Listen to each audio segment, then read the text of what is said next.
Stay tuned for Ian's Trivia Corner, where you can laugh and learn at the same time.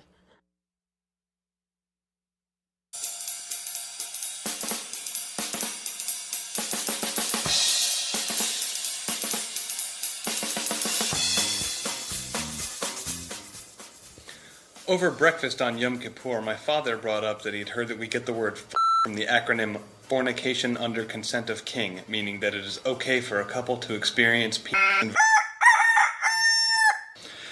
Yeah, we have awesome dinner conversation in my family.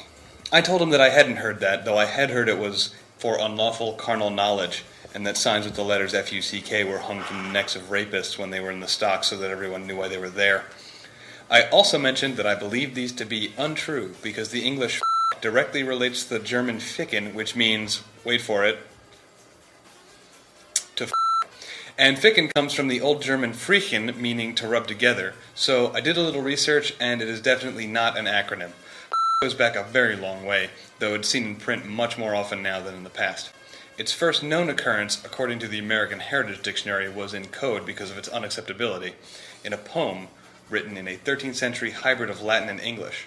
The poem, Flen Fleece, gets its title from the first words of its opening line, Flen Fleece and Freres, that is, fleas, flies, and friars. And it compares the Carmelite friars to the Boston clergy. The line that reads Non sunt in coeli quia fucant, vivis of heli. Non sunt in coeli quia means they, the friars, are not in heaven because, and then the code, which is broken by substituting the preceding letters in the alphabet. In the 13th century, I was then used for both I and J, V was used for both U and V, and VV was used for W. So fucant, a fake Latin form, vivis of heli, which gives us they are not in heaven because they wives of Ellis, a town near Cambridge.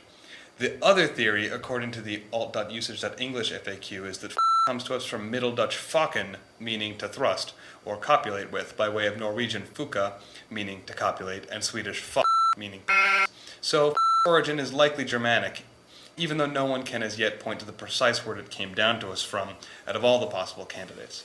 Some scholars hold differing pet theories outside of the Germanic origin one, theories which appear to have some holes in them since no alleged cognate outside Germanic has sexual connotations.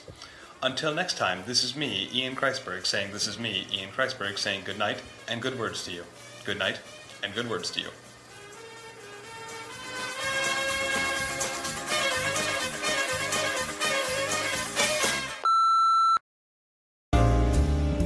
Thank you for listening to Ian's Trivia Corner, where you can laugh and learn at the same time.